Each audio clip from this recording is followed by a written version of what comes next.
నమస్తే. కిరణ్ టీవీని ఎంతగానో అభిమానిస్తున్న ప్రేక్షకులందరికీ శ్రీ పరాభవనామ సంవత్సర ఉగాది శుభాకాంక్షలు తెలియజేస్తూ నేటి కార్యక్రమాన్ని ప్రారంభిద్దాము. ఉగాది రాశి ఫలితాలు తెలియజేయడానికి ప్రస్తుతం మనతో పాటు ఉన్నారు ప్రముఖ ఆధ్యాత్మికవేత్త, జ్యోతిష వాస్తు పండితులు, లలిత అమ్మవారి ఉపాసకులు నానాజీ పట్నాయక్ గురుగారు. నమస్కారం గురుగారు. శ్రీమాత్రే నమః.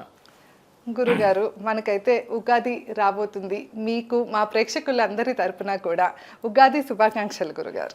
శ్రీమాత్రే నమః. మన ప్రేక్షకులందరికీ కూడా ఉగాది శుభాకాంక్షలు తెలియజేసుకుంటున్నాను. అమ్మవారి యొక్క అనుగ్రహం కూడా పరిపూర్ణంగా కలగాలని మనస్ఫూర్తి కోరుకుంటున్నాను. గురుగారు, తులారాశి వారికి ఉగాది తర్వాత ఎలా ఉండబోతుందో తెలియజేస్తారా? తప్పకుండా అండి.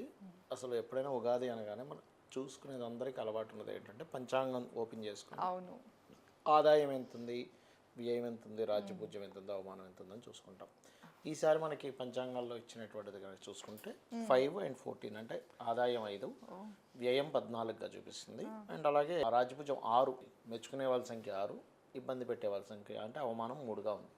సో ఇది బాగానే ఉంది. కానీ ఇక్కడ ఆదాయ వ్యయాలు మనం చూసుకున్నప్పుడు చాలామంది అయ్యో ఇంత తక్కువ వస్తుందా, అయ్యో నా పరిస్థితి ఏంటి అనుకుంటాం. కానీ ఇక్కడ మీరు అర్థం చేసుకోవాల్సిన విషయం ఏంటంటే ఇది జస్ట్ ప్లానింగ్ పర్పస్లో కొన్ని సంఖ్యలు, ఇది ఓన్లీ 5% పనిచేస్తుంది. ఒకటి అంటే గురుగారు, ఇంకొకటి ఇప్పుడు ఆదాయం 5 ఉందనుకోండి, అంటే తక్కువ ఇన్కమ్ వస్తున్నప్పుడు ఎక్కువ ఎలా ఖర్చు పెడతారు? డబ్బు లేకపోయినా క్రెడిట్ తీసుకుంటారు కదా, క్రెడిట్ కార్డు మరి ఎట్లా ఖర్చు పెడుతున్నారు అందరూ? అప్పు పాలు అవడానికి కారణం అదే కదండి, క్రెడిట్ వాడడం వల్ల అవుతుంది కదా. అందుకని ఇక్కడ ఏంటంటే మనం అప్పు చేయకుండా మీరు అన్నట్టుగా ఆదాయం పెరగాలి అంటే తులారాశి వారికి సెకండ్ లార్డ్ యాక్టివ్ అవ్వాలి. అంటే స్కందుడిని ఓం స్కందాయ నమః అనే మంత్రం ఖచ్చితంగా వీళ్ళకి ఆదాయం పెంచుతుంది. ఒకటి. ఇక వ్యయం తగ్గాలి అంటే విష్ణు సహస్రనామాలు వినడం కానీ, గోవులకి కాస్త మనకి గోశాలలకు వెళ్ళి దేశీవాలి గోవుకి గోంగూర అంటారు తెలుసు కదా, గోంగూర తినిపిస్తే కూడా అది వ్యయం ఆ రూపంలో తగ్గుతూ ఉంటుంది. విష్ణు సహస్రనామాలు విన్నా కూడా తగ్గుతుంది. విష్ణు ఆలయాలకు వెళ్ళి ఏదైనా సేవ చేసుకున్నా కూడా తగ్గుతుంది.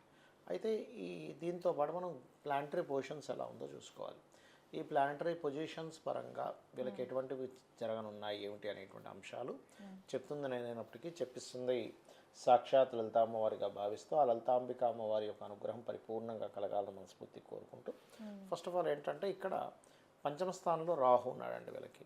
సో ఎప్పుడైతే తులవారికి పంచమంలో రాహు ఉన్నాడో రాజకీయ నాయకులకి బాగా కలిసి వస్తుంది. సినిమా ఫీల్డ్ వాళ్ళకి బాగుంటుంది తులారాశి వారికి. సర్వసాధారణంగా తుల అంటేనే శుక్రుడు. శుక్రుడికి ఫ్రెండ్ ఎప్పుడైతే కోణంలో ఉన్నాడో ఈ రంగాల్లో ఉండే వాళ్ళకి బాగుంటుంది. క్రియేటివ్ రంగాల్లో ఉండేవారికి, యానిమేషన్స్లో ఉండేటువంటి వారికి చాలా బాగుంటుంది.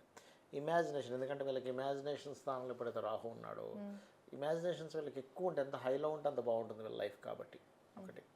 ఇక వీళ్ళకి ఫైనాన్షియల్గా అండ్ కెరియర్ పరంగా ఎప్పుడైతే గురువు దశమ స్థానంలోకి మారుతున్నాడో జూన్ మాసం నుంచి, సో 10th హౌస్లో ఎగ్జాల్టెడ్ గురువు. సో కెరీర్ పరంగా కొంత అప్ అండ్ డౌన్స్ ఉన్నప్పటికీ గ్రోత్ కూడా అదే రేంజ్లో ఉంటుంది, ఫైనాన్షియల్గా కూడా అదే రేంజ్లో ఉంటుంది చెప్పాలంటే.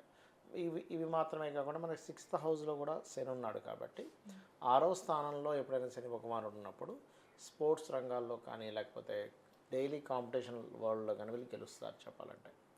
అండ్ అదేవిధంగా వీళ్ళకి జూన్ నుంచి వివాహం విషయంలో కూడా అనుకూలత ఉంటుంది. అంటే కుటుంబం ఎక్స్టెన్షన్, కుటుంబం పెంచుకోవడానికి, వివాహం అవ్వడానికి కానివ్వండి. అండ్ అట్లాగే కాకపోతే సంతానం విషయంలో మాత్రం ఆల్రెడీ వివాహం అయిపోయిన వారు జూన్ లోపల ప్లాన్ చేసుకోవడం మంచిది. అది కాకుండా మనకి మొన్న సూర్యగ్రహణం అండ్ చంద్రగ్రహణాలు జరిగినప్పుడు ఈ పంచమంలో రాహు ఉన్నందుకు కొద్దిగా ప్రెగ్నెన్సీతో ఉండేవారు కొద్దిగా జాగ్రత్తగా ఉండాలి నవంబర్ వరకు అనేటువంటి చూపిస్తుంది. ఐవీఐలు, ఐవీఎఫ్లు ఇవి చేయించుకునేటువంటి వారు మాత్రం వాటికి సంబంధించినటువంటి విషయంలో కొంత స్ట్రెస్ అది పడడం సంతానం విషయంలో అది ఉంది పంచమంలో రాహు ఉన్నందుకు. అది.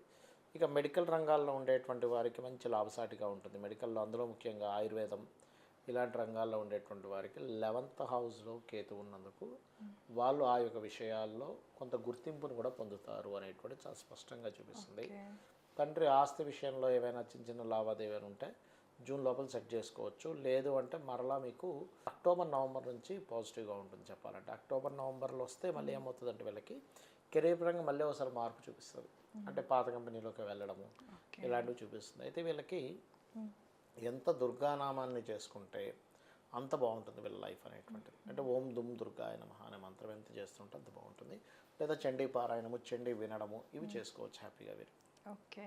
విద్యార్థులకి ఎలా ఉంటుంది గురుగారు? ఏదైనా విదేశీ ప్రయత్నాలు కానీ ఇట్లా విద్యా చేస్తున్నారు? విద్యార్థులకి మాత్రం కొంచెం స్ట్రెస్ ఉంటుంది, బట్ సక్సెస్ కూడా అదే రేంజ్లో ఉంటుంది విద్యార్థులకి.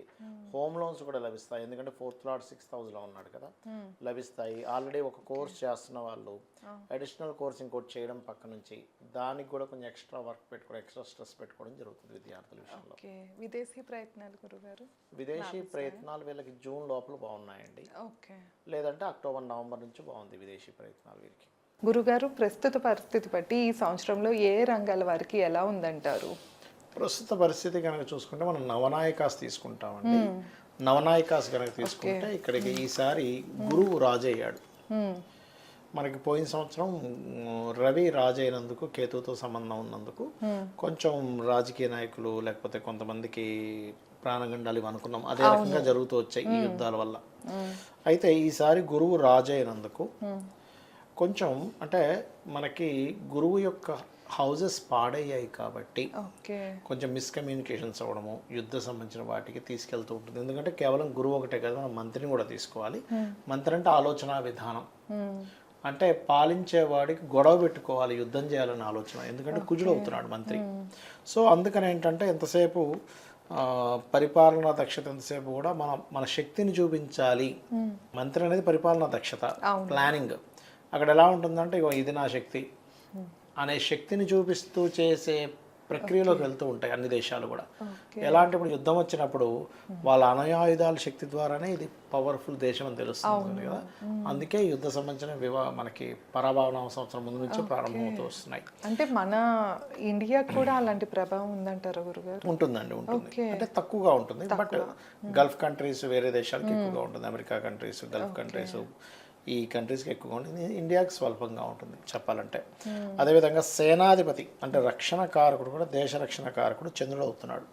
కాబట్టి ఏంటంటే ఒక్కొక్కసారి దేశ రక్షణ సంబంధించిన విషయంలో కొంచెం చిన్నపిల్లల్లా వ్యవహరిస్తున్నారు ఏంటి అనేటువంటిది మనం చూస్తాం. అండ్ అలాగే మనకి సస్యాధిపతి అంటే మనకి క్రాప్స్ కనుక తీసుకుంటే ఇక్కడ కొన్ని పంచాంగాల గురువు ఇచ్చాడు, కొన్ని ఇట్లా శుక్రుడు ఇచ్చాడు. కాబట్టి ఏంటంటే పంటలు అయితే పండుతాయి, పండవని కాదు. ఎందుకంటే క్రాప్స్ కారకుడు ధాన్యాధిపతి కూడా బుధులవుతున్నాడు. సో దానివల్ల ఏంటంటే ఈ సంవత్సరం బుధగ్రహం కూడా ధాన్యాధిపతి అవుతున్నాడు. కాబట్టి ఈ యొక్క ధాన్యం యొక్క రేట్లు విపరీతంగా పెరుగుతాయి అనేటువంటిది చూపిస్తుంది. అదేవిధంగా అర్ఘ్యాధిపతి అంటారు, అంటే ప్రైజెస్ కూడా చంద్రుడు అయ్యాడు. కాబట్టి ఎలా ఉంటుందంటే ఇవాళ ఉన్న రేటు రేపు ఉండదండి. చంద్రుడు ఇది కదా, ఇవాళ ఉంది ఈ రేటు అనుకుంటే రేపు ఉండదు. అమ్మాయి ఇంత పెరుగుతుంది అనేసరి మళ్ళీ డౌన్ఫాల్ అవుతూ ఉంటుంది. ఒకరోజేమో అసలు ఇంకా ఇంతకంటే ఇంకా తగ్గదు రేటు అన్నట్టుగా ఉంటుంది, రేపు వచ్చేసరికి తగ్గిపోవచ్చు, పెరగచ్చు. ఎందుకంటే పెరగదు అనుకునేటువంటిది, ఎందుకంటే చంద్రుడు ఈజ్ ది మూమెంట్. ఒక రాశిలో 2.5 రోజులు ఉంటాడు చంద్రుడు. అలా ఉన్నప్పుడు ఏంటంటే ఇది కూడా అంతే ఫాస్ట్గా పెరుగుతూ ఉంటుంది, అంతే ఫాస్ట్గా తగ్గుతూ ఉంటుంది. 15 రోజుల క్రితం ఒక రేట్ ఉంటే 15 రోజుల తర్వాత ఇంకో రేట్ హై లెవెల్లో ఉంటుంది. ఒకటేసారి అసలు ఎవడు కొనట్లేదు అన్నట్టుగా ఉంటుంది. ఇప్పుడు టమాటా బాగా రేట్ వచ్చింది అనగానే చూస్తే టమాటా ఎవడు కొండు, 2 రూపాయలు దొరుకుతుంది. ముందుగా చూస్తేనేమో 40 రూపాయలు, 50 రూపాయలు, 100 రూపాయలు అమ్మే టమాటా ఒకటేసారి 2 రూపాయలకి ఎందుకు పనికి రాకుండా పడేసాను అనేది వింటాం మనం. అలా ప్రతి వస్తువు విషయంలో ఎప్పుడైతే ఈ అర్ఘ్యాధిపతి అంటే ధరల కారకుడు ఎప్పుడైతే చంద్రుడు అయ్యాడో ఎక్కువ ఫ్లక్చువేషన్స్ ఉంటాయి, విపరీతంగా రేట్లు పెరుగుతాయి. అవి బాబా ఏమిటి రేట్లు అన్నట్టు కూడా చూస్తాం చాలా విషయాల్లో. ఎందుకంటే చంద్రరాశిలో గురువు వస్తున్నాడు. అందుకని ఏంటి మార్కెట్లో రేట్లు మీరు గమనించండి. మీరు నెక్స్ట్ గురువు ఎప్పుడైతే 6 నెలల నుంచి మారుతున్నాడో అక్కడ ఏమైపోద్దంటే మీకు అసలు 6 నెలల దాకా అక్కర్లేదు, మిథునంలో ఉన్నప్పుడే ఆల్రెడీ 15 డిగ్రీలు దాటిపోయాడు. కాబట్టి దాని ప్రభావం, ధరల యొక్క ప్రభావం విపరీతంగా ఉంటుంది. అండ్ అలాగే మేఘాధిపతి చంద్రుడు అవుతున్నాడు, అంటే వర్షాలు కురిపించే కారకుడు చంద్రుడు అవుతున్నాడు. కాబట్టి ఇది ఎలా ఉంటుందంటే ఒకటేసారి మనం గత వీడియోలో కూడా చెప్పాం, యుద్ధ మేఘాలు కనిపిస్తాయి. అదేవిధంగా ముసురు పట్టుకుంటే 10-15 రోజులు అలా వరుసగా ముసురు పట్టు మంచి వర్షాలు పడతాయి, అందులో ఎటువంటి డౌట్ లేదు. అండ్ రసాధిపతి ఈజ్ శని అవుతున్నాడు యాక్చువల్గా. సో పాలు, నెయ్యి, నూనె, వంట సంబంధించిన పదార్థాలు, లోహాలు ఇవన్నీ ఏంటంటే రవికి శనికి ఇద్దరికి వచ్చింది. బట్ రవికి కొన్నిట్లో చూపిస్తే కొన్ని శని చూపిస్తున్నాడు. బట్ మనం న్యాచురల్ అంటే నేను క్యాలిక్యులేషన్ చేశాను యాక్చువల్గా ఎవరు అవుతున్నారు అని చెప్పి చూసుకుంటే కనుక అక్కడ ఎక్కువ శనికే వస్తుంది. శనికి వస్తుంది కాబట్టి ఈ శని ఎప్పుడైతే గురువు యొక్క రాశుల్లో ఉన్నాడో చెప్పాలి అంటే కొన్ని పదార్థాలు రెండు రకాలుగా అంటే ఒక్కొక్కసారి నాణ్యత తగ్గి అమ్మడం కానీ ఇట్లాంటివి ఉంటాయి చెప్పాలంటే. నాణ్యత విషయంలో లోపం వచ్చింది అనేటువంటిది మనం ఎక్కువగా వింటూ ఉంటాం. నీర్సాధిపతి అంటారు, అంటే బంగారం వెండి ఇటువంటివి చూసుకుంటే గురువే అయ్యాడు ఈసారి నీర్సాధిపతి, కాబట్టి వీటి రేట్లు కూడా బ్రహ్మాండంగా పెరగనున్నాయని చెప్పి చూపిస్తుంది.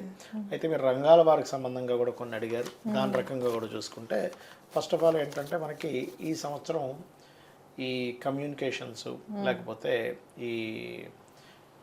ఈ ధాన్యం అమ్ముకునే వాళ్ళకి అంటే ఐ మీన్ ఒక రీటైల్ షాప్స్ లేకపోతే వీళ్ళకి గ్రెయిన్స్ సంబంధించిన వాటికి మాత్రం చాలా బాగుంటుందని చెప్పుకోవచ్చు.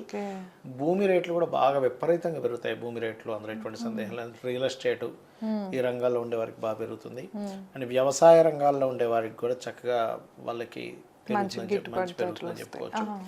ఈ సంవత్సరం అధిపతి గురువు అయినందుకు ఆ గురువు యొక్క రాసులు పాడైనందుకు కొంత పీఠాధిపతులకి పండితులకి వీళ్ళకి కూడా ఎక్కువ ఇబ్బందులు ఉంటాయి. పోయిన సంవత్సరం మనం ఆల్రెడీ ప్రిడిక్ట్ చేసాం, పోయిన సంవత్సరం అది మొన్న జరిగింది. ఇది ఈసారి గురువు అయినందుకు దాని ప్రభావం ఇంకా ఎక్కువగా ఉంటుంది. కాబట్టి ఎవరైనా ఎక్కడైనా ఎటువంటి యాక్షన్ ఎటువంటి మాట మాట్లాడేటప్పుడైనా సరే 1-4 సార్లు ఆచితూచి అడుగు వేయాలి, అడుగు వేసి మాట్లాడాలి అని చెప్పి తెలుస్తుంది. విద్యార్థులకి కొత్త విద్యలు ఇంకా కొత్త టెక్నాలజీలు వచ్చేటువంటి ఛాన్సెస్ ఎక్కువగా కనిపిస్తున్నాయి. Because of Jupiter is in Cancer సైన్లోకి ఎంటర్ అవుతున్నాడు కాబట్టి అసలు మనం ఊహించాం ఇంత టెక్నాలజీ ఇంత డిఫరెంట్ విద్యలు కూడా వస్తున్నాయా అనేటువంటిది. ఇంకోటి ఏంటంటే ఈ సంవత్సరం మీరు గమనిస్తే కనుక బ్లాక్ మ్యాజిక్స్ ఎక్కువ జరుగుతాయండి. ఈ సంవత్సరం విపరీతమైన బ్లాక్ మ్యాజిక్స్ జరుగుతాయి. సాధన చేసే వాళ్ళు ఎక్కువ మంది, నేర్చుకునే వాళ్ళు పెరిగిపోతారు, చేసే వాళ్ళు పెరిగిపోతారు. ఇదేమిటారు బాబు ఇలాంటి విద్యలు ఎక్కువైపోయాయి అనేటువంటిది మనం ఖచ్చితంగా చూస్తాం. బ్లాక్ మ్యాజిక్స్ ఎక్కువయ్యేటువంటి సంవత్సరం ఇదంతా కూడా. వీటికి ఏమైనా పరిహారం ఉంటుందా గురువు? ఒకటేనండి, మనకి శాస్త్రంలో ఏంటంటే లలితా సహస్రనామాల్లో పంచప్రేతాసనాసీన పంచబ్రహ్మస్వరూపిణి చిన్మయీ పరమానంద విజ్ఞాన గణరూపిణి అనే మంత్రం చేసుకోవడం మంచిది. ఇక రెండవది ఏంటంటే గోవులకి గోసేవ చేయడము, చండీ పారాయణం చేసుకోవడము, ఓం దుమ్ దుర్గాయ నమః మంత్రం లేకపోతే ఓం చండికాదేవి అయి నమః అనే మంత్రం ఇటువంటి బ్లాక్ మ్యాజిక్ మనకు రాకుండా ఉంటుంది. లేదా హనుమతి యంత్రం అని ఉంటుంది, హనుమతి యంత్రాన్ని పెట్టుకున్నా సరే రాదు. ధన్యవాదాలు గురు. శ్రీమాత్రే నమః.